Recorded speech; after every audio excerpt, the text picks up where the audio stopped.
Káàárọ̀, ẹ káàsán, ẹ káalẹ́, àti bí tẹ́ ti ń gbọ́ wá. This is CrossBlogXTV. Don't forget to subscribe, like and share. Lórí ọ̀rọ̀ Mohbad tó ń lọ láti ọjọ́ ìtàn ti ń fà lórí ọ̀rọ̀ wọn fẹ́ ṣe DNA, wọn ò ṣe DNA. Bàbá Mohbad wá mú àwọn ọ̀rọ̀ kan jáde tó yànnàná àwọn ọ̀rọ̀ kan. Firstly, wọ́n kọ́ fún ní allegation pé ó lọ ń tọrọ owó Naira Marley kò fi sanwó ilé àbí ó ń bẹ VeryDarkMan.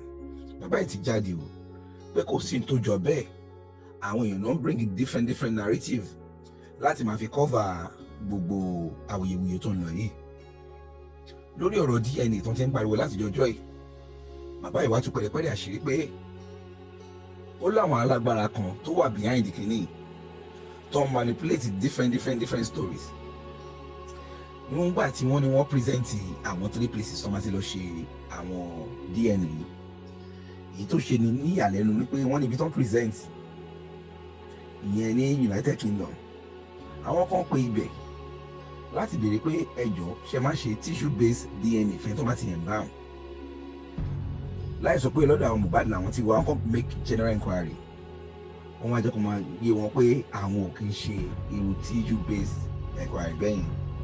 Bàbá Mohbad wá pariwo pé even gan Lagos State Welfare Officer àwọn gọ́gọ́ present a fake document regarding this issue. Ẹjọ́ kí ni ìjọba Lagos State ń wò? Ó wá pé IGP ẹjọ́ ṣáwọn lè gbé kéèsì kúrò ní Èkó, kò síbi tẹ́ fẹ́ gbé lọ. This is Nigeria. Kí ni ó wà so painful, ó wà so touchy. Ẹ máa fòpinion yìí sínú comment. Kí lẹ̀yin feel? Kí ló wà dodgy behind this DNA? Tí mo fẹ́ kí bàbá yìí ṣe DNA, àwọn èèyàn parọ́ pé bàbá yìí ni ó ń ṣe ìtakùndí ọ̀rọ̀ DNA. Bọ̀tẹ́ bá gbọ́ lẹ́nu bàbá yìí kò ń ṣe bàbá yìí ló ń ṣe ìtakùndí ọ̀rọ̀ DNA. Bí ó bá ń ṣe pé àwọn kan wà behind this case. Bàbá Mohbad ti pariwo síta o. Ẹjọ́ ẹ jẹ́ ká gbọ́ ìkúrẹ́rẹ́ àlàyé lẹ́nu bàbá Mohbad lórí ọ̀rọ̀ yìí because this is really deep and it's very sad. Ọkùnrin lóbìnrin pé a kú ọjọ́ mẹ́ta. Mo tún fi àkókò ìdúpẹ́ lọ́wọ́ àwa tí a ní ìpinnu láti wá ikú tó pa ìlérí Olúwa tí gbogbo èèyàn mọ̀ sí Mohbad tó máa lọ́ba. Mo kí wa wípé ẹ kú fọmọ ènìyàn ṣe, ẹ dẹ̀ kú ìfaradà náà torí oríṣiríṣi lóhun tó ń lọ níta.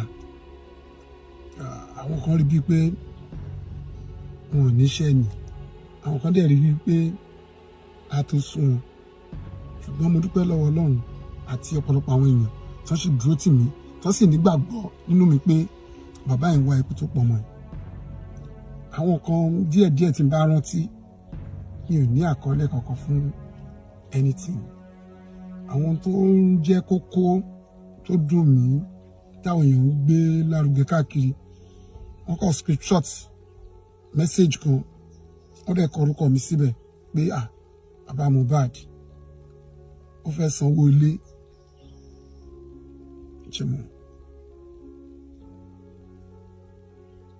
Mo máa ń bira mi léèrè pé kí ni à ń parọ́ fún. Ohun mìíràn tí bàbá kan tí mo pàdé ní àkókò tí mo ṣẹ̀ṣẹ̀ bẹ̀rẹ̀ iṣẹ́ kápẹ́ńtà dé.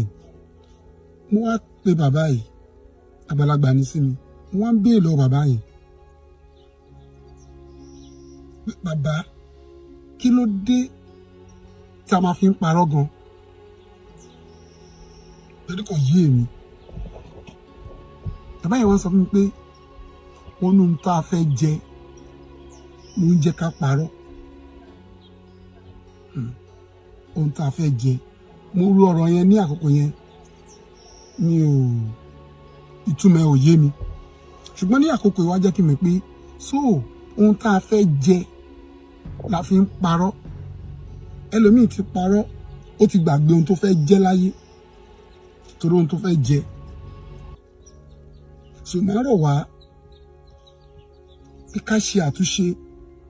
Irú ẹni tó fọ́ọ̀mù yẹn, tó screenshot yẹn, tó ń pín káàkiri about Mohbad is begging for money, is begging Naira Marley and VeryDarkMan, he wanted to pay his house rent. Ẹ gbọ́, kò make sense because landlord lèmi. Ọlọ́run yọ̀ǹda ilé fún mi. Ẹ jọ̀ọ́ ilé wo ni mo fẹ́ sanwó ẹ̀? So àwọn irọ́ wọ̀nyí ó jẹun tí ó máa ń dùn mí. Mo kàn fi àkókò yìí sọ fún wa pé kò sún tó jọ mọ́ pé bàbá Mohbad ó fẹ́ sanwó ilé o. Ìgbà kówó wá o, kò sún tó jọ. Àwọn kan náà sọ pé àbá ti gbowó lọ́wọ́ Naira Marley, ẹ̀rọ ni ò jẹ́ kó sọ̀rọ̀. Kò sún tó jọ o. Bóyá ni ìbá dẹ̀ ní evidence, àmì bóyá ní receipt tí Naira Marley fi sanwó fún mi, kó come out. Kò sóhun tó jọ mọ́ bẹ́ẹ̀. Èmi kò jẹ́yàn kan tó yẹ pé orí òtítọ́ mi lèmi máa wà. Mi ò ń parọ́ mẹ́nikẹ́ni. So tó bá lẹ́ni tó ń sọ létí ẹ bàbá Mohbad ti gbowó lọ́wọ́ Naira Marley, kò sóhun tó jọ bẹ́ẹ̀ o. Pé èmi bàbá Mohbad sọ pé kò sóhun tó jọ. Bàbá Mohbad fẹ́ sanwó ilé, kò sóhun tó jọ o. Ẹ jọ̀ọ́, mo rọ̀ wá. Ẹ jẹ́ kí a sì tẹ̀síwájú nínú ìpinnu ohun tí a fẹ́ ṣe. A fẹ́ rí ìdí òtítọ́ yẹn ni. Kò kúkú sí tí ẹlòmíì fẹ́ gbà ń bẹ̀ ju pé ká fojú aṣebi wọn. Mo ń sọ fún ẹ pé kì í ṣe Mohbad kọ́ ló ní the justice now. Àwa tá wà láyé. Kírú àwọn nǹkan báyìí má máa continue láti máa ṣẹlẹ̀ ní ọjọ́ iwájú. Ní ìgbà tó di bí ọjọ́ àná, mo gbọ́ ìpè látọ̀dọ̀ agbẹjọ́rò mi, Barrister Ogbenutan. I was so surprised. Nígbà tó sọ pé òun detect pé fake center ni welfare officer wa present ní court. Likewise, Wunmi lawyer. Wọ́n dẹ̀ present fake center. Ó jẹ́ ohun tó bà mí nínú jẹ́. Pé lóòótọ́ gbogbo ohun tí mo ti ń gbọ́ tẹ́lẹ̀ tí mi ò gbàgbọ́, ó wá fi yé mi nísìnyí wípé àwọn alágbára kan wọ́n pàdé àpòpọ̀ láti fi kú ọmọ ìyọmí lẹ́nu. Àwádẹ́ ń wọ́ òtítọ́. Ibi tí èmi mú sìn, wọ́n lè lọ wádìí ẹ̀. Ṣùgbọ́n àwọn tí mú fake center tó jẹ́ pé wọn ò ní idea àwọn tí a fẹ́ ṣe. That means they are not ready for the truth. Ó bà mí lọ́kàn jẹ́ gidi gan. Pé alágbára kan ní ìpínlẹ̀ Èkó yìí, gẹ́gẹ́ bí mo ṣe ń sọ lọ, gẹ́gẹ́ bí àwọn tí mo ti gbọ́, wípé alágbára kan ń bẹ nídìí ọ̀rọ̀ kéèsì Mohbad yìí. Káàkiri justice. Ìbéèrè tí mo fẹ́ bí ìrà mi léèrè ni pé ọlọ́run má jẹ́ ń kábàámọ̀ pé mo wá sẹ́kọ̀ọ́. Ìjọba Lagos State. Alágbára kan wà tó ń da kéèsì Mohbad rú. Ó pàdé àpòpọ̀ pẹ̀lú àwọn òṣìṣẹ́ kan. Wọ́n ti ṣe bẹ́ẹ̀ ní ìgbà kan lórí pathology and toxicology tí a fẹ́ lọ ṣe fún Mohbad. Ibi tí wọ́n ní wọ́n gbé lọ, àwádìí, wọ́n ní wọ́n mọ̀ tí wọ́n gbé wá, wọ́n ní kò sóhun tó jẹ́ bẹ́ẹ̀. Now, a tún fẹ́ ṣe DNA, wọ́n tún lọ mú fake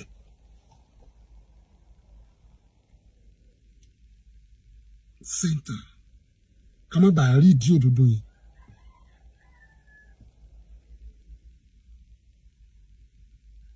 Agbẹjọ́rò Cynthia Adébánjọ, wọ́n mú fake center wá.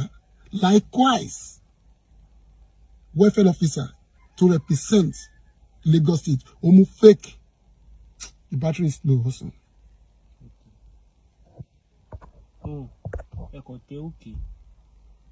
So, gẹ́gẹ́ bí mo ṣe sọ, ó jẹ́ ìbànújẹ́ ọkàn fún mi.